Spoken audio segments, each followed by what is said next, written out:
तुम्ही वंजारी समाजाचं आहात. तुम्ही आणि वाल्मिक कराडांनी केलेल्या एकन कृतीमुळे खरं तर वंजारी समाजच बदनाम झाला. हे समजत नाही की गुन्हा केल्यानंतर जातीचा पडदा का वापरायचा. मी महाराष्ट्राला सांगू इच्छितो की मी सुद्धा वंजारीच आहे आणि जातीवंत वंजारी आहे. त्याचं अख्खं खानदान हमाली व्यवसायात गेलं. मुंबईतला हमाली व्यवसायावरचा तो वंजारी समाजाचा पगडा आहे. आजही सर्वात जास्त हमाली वंजारी समाजाचे आहेत. त्या वंजारी समाजाचं प्रतिनिधित्व करणारा मी आहे. आम्ही कधी असा हे बाळगत नाही पडदा. आम्ही वंजारी समाजाचे आहोत, वंजारी समाजाचे आहोत आहे ना. पण गुन्हेगार आहे. तुम्ही वंजारी समाजाचं आहात. तुम्ही आणि वाल्मिक कराडांनी केलेल्या एकन कृतीमुळे खरं तर वंजारी समाजच बदनाम झाला. आज लोकांना मला एक काल दराडे नावाचा माणूस भेटलेला, नगर जिल्ह्यातला आहे. तो म्हणाला मी दिलीप दराडे. पण म्हणाले साहेब तुम्हाला सांगतो आजकाल बाहेर सांगायला भीती वाटते. हे कोणामुळे झालं सगळं. तुम्हाला लाजही वाटत नाही. ज्या पद्धतीने संतोष देशमुखची हत्या झाली ही या देशातली सर्वात क्रूर हत्या आहे राजकीय. तर मी नावं घेतो. संगीत दिगोळे, काकासाहेब गर्जे, महादेव मुंडे, बापू अंधळे, बंडू मुंडे यांची हत्या झाली. महादेव गीते, सहदेव सातबाई, राजाभाऊ नेहरकर यांच्यावर जीवघेणा हल्ला झाला. यांना खोट्या केसेसमध्ये फसवण्यात आलं.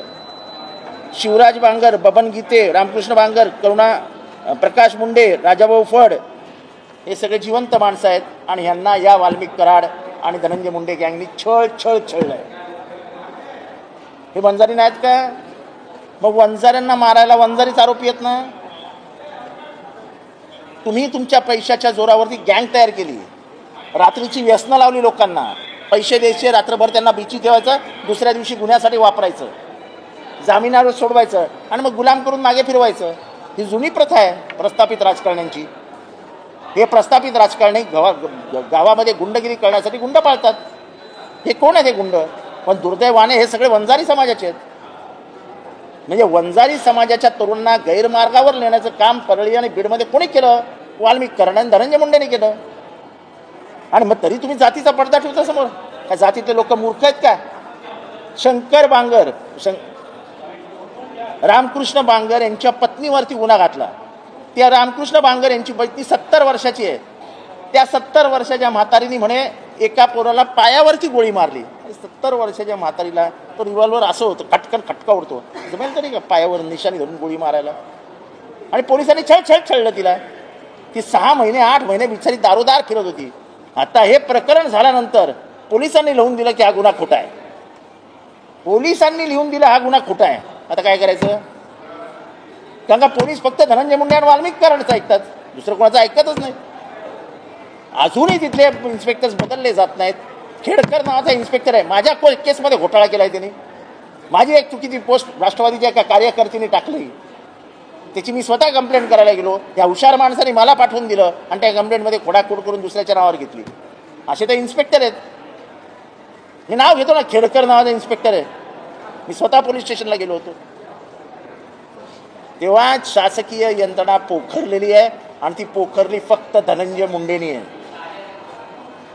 धनंजय मुंडे हेच आका आहेत. त्या आकांची आका इथे बसलेत ती गोष्ट वेगळी, पण खरा आका तोच आहे. राख, हायवा, रेती, मटके, जुगार एवढे कसे काय सुरू झाले अचानक. 15 वर्ष एक पोलीस त्याच जिल्ह्यात कसा राहू शकतो. सर्व शासकीय नियम धाव्यावर बसवून तिथे स्वतंत्र राष्ट्र स्थापन झालं बीडमध्ये. माझं निवडणूक आयोगाला आव्हान आहे की निवडणूक आयोगाच्या म्हणजे निवडणुका चालू असताना उमेदवाराला धक्काबक्की करून बाहेर काढण्यात आलं. काय केलं निवडणूक आयोगाने. काही केलं नाही. तेव्हा हे जातीच्या आड लपणं सोडून द्या. गुंडाला कुठलीही जात नसते. वाल्मिक कराडसारखा गुंड तुम्ही पोचलात. काका तुम्ही स्वतः म्हणालेलात माझा खास माणूस आहे.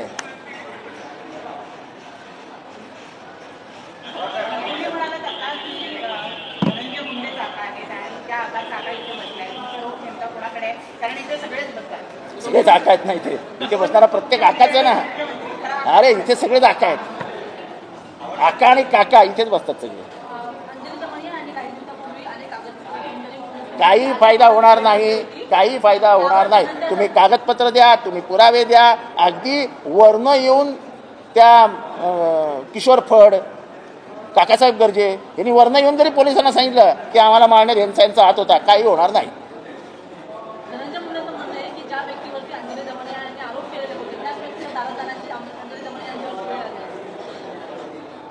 असं आहे की ती काय स्वतःची लढाई लढत नाही ना, ती स्वतःची लढाई लढते का अंजली दमानिया? केला ना तिने, आरोप केलेला ना, त्याच्यात काय मोठं आहे? जर खोटं असेल तर आरोप करावे लागतात.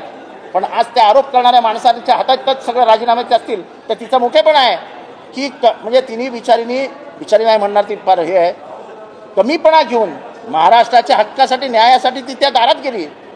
तिची टिंगल करू नका. ती हे नाही म्हणाली मी यांच्या दारात जाणार नाही, पण जे महाराष्ट्रासमोर आणायला पाहिजे ते ह्यांना सांगायला पाहिजे म्हणून ती गेली असेल तर यात काय मोठं आहे?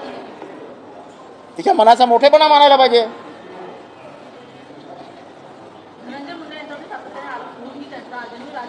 त्यांचा राजीनामा होणार नाही, त्यांचा राजीनामा घेणार नाही, कारण का याच्यामध्ये प्रचंड गुपित आहेत आणि ती गुपित मी सांगू इच्छित नाही.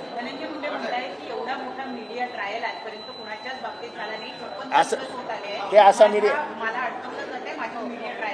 कशाला मीडिया ट्रायल पुराव्यानिशी देते ना ती अंजलीताई.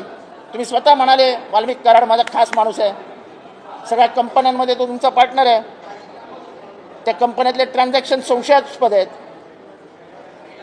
मग ही कसली मीडिया ट्रायल? खोटं असेल तर गोष्ट वेगळी. ROC मध्ये सगळं दिसतंय, तुम्ही पार्टनर आहात, म्हणजे तुमचे घरचे पार्टनर आहेत वाल्मिक कराड बरोबर.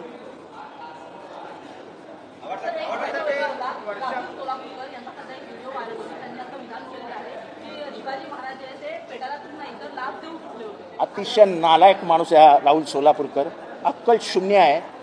एक भूमिका काय कुठल्या इतिहासामधल्या मोठ्या माणसाची त्यांनी केली तर त्यांना इतिहास समजायला लागला. काय बोलतायत ते? सॉरी, काय बोलतायत नाही, काय बोलतोय तो राहुल? काय अक्कल बिक्कल आहे का त्याला? महाराजांचं शौर्य, अरे औरंगजेबाच्या दरबारातनं निघायचं आणि ते पण सरसलामत. कुठे गेला मदारी मेहतरचा इतिहास? मग महाराजांची टिंगल टवाळी, महाराजांची उंची कमी करण्याचं काम महाराष्ट्रातले विशिष्ट लोक करत असतात. त्याच्यातलाच हा राहुल सोलापूरकर आहे. आणि याने महाराष्ट्राची माफी मागावी, नाही तर पकडून माफी मागायला लावू. हे काय पद्धत आहे? हिरकणी झालीच नाही, काही लिहितात इतिहासाची. अरे तुला कळतो का इतिहास काय ते? म्हणजे ज्या त्यांच्या आग्र्यातनं सुटकेची चर्चा अख्ख्या जगभरात आहे त्याची टिंगल करायची. आणि काय तर औरंगजेबाच्या पत्नीला लाच दिली. अरे पत्नीला लाच दिली? मला त्यांनी एखादं पुस्तक दाखवावं पत्नीला लाच दिल्याचं लिहिलेलं कुठल्या तरी सभासदकारांनी किंवा कोणी एका इतिहास तज्ज्ञांनी, इतिहासकारांनी, समकालीन काही असतील बकरी त्याच्यात दाखवावं.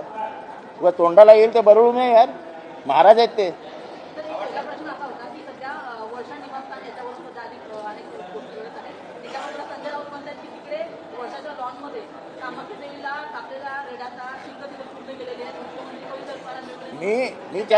मी त्या शिंगांचं दर्शन घ्यायला जाणार आहे. जर ती शिंग सापडली तर मी मुख्यमंत्र्यांना विनंती करणार आहे की त्याचं एक म्युझियम तयार करा आणि मग महाराष्ट्रातल्या लोकांनाही समजू द्या की कामाख्या देवीला कसा बोकड कापला जातो आणि त्याची शिंग कशी असतात. तुम्ही जा दर्शनाला पावला तर बघा.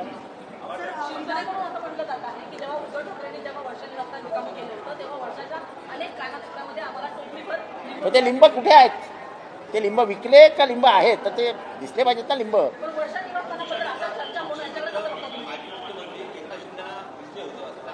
काय काय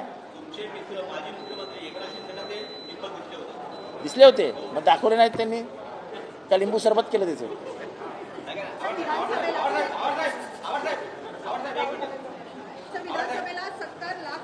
76 लाख.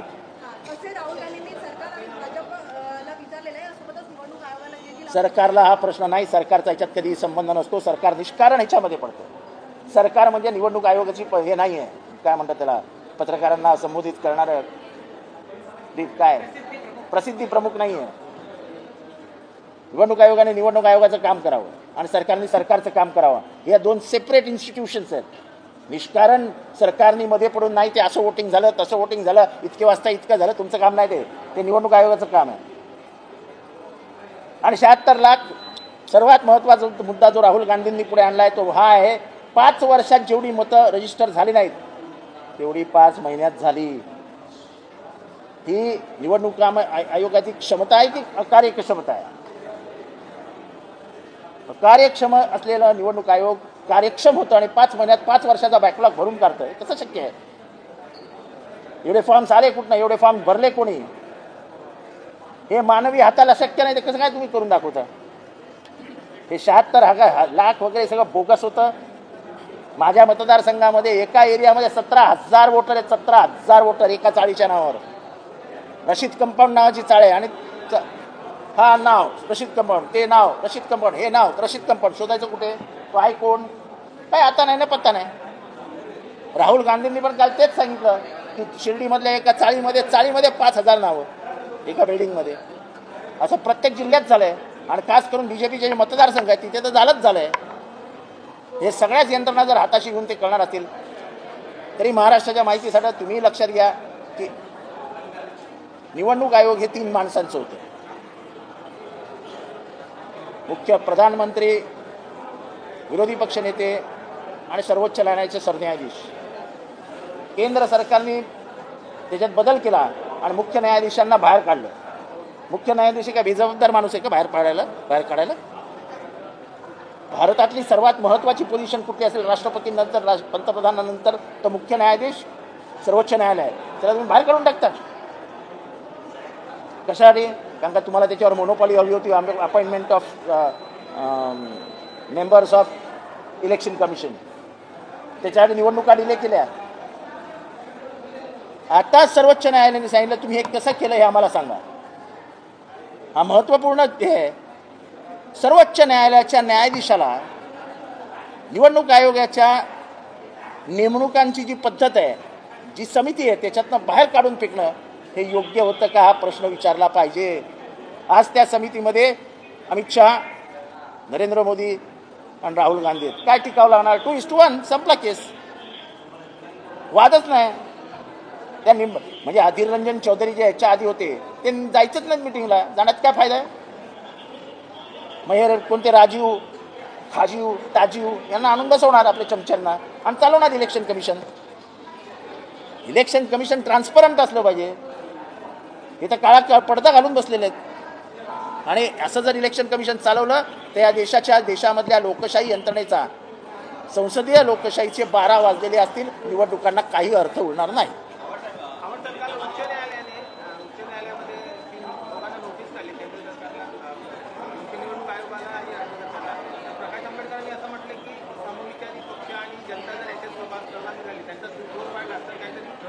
असं आहे की जोपर्यंत लोकांमधनं उठाव होत नाही आणि लोकांना हे सत्य कळत नाही की आपल्याला फसवलेलं आहे आणि आपल्याला फसवलेलं सरकार इथे येऊन बसलं आहे, तोपर्यंत काही होणार नाही. याच्यात जनता रस्त्यावर उतरली तरच न्याय मिळेल. आणि जनता आता हळूहळू जनतेलाही कळायला लागलं की याच्यात त्यांनी घोटाळा केला आहे. जनता रस्त्यावर उतरेल.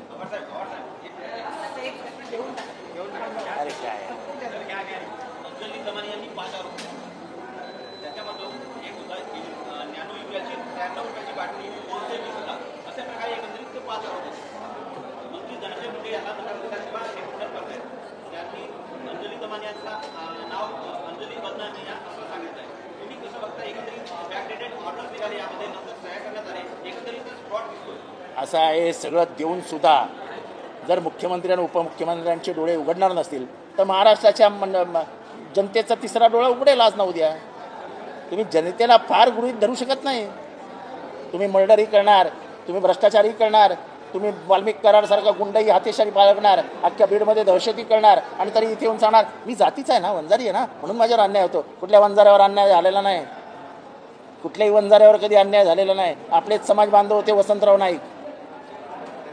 ते बंजारा होते. वसंतराव फुलसिंग नाईक 11 वर्ष या राज्याचे मुख्यमंत्री होते. बंजारा होते पण आमच्याच जातीपैकी ना. वंजारी आणि बंजारामध्ये काही जास्त फरक नसतो.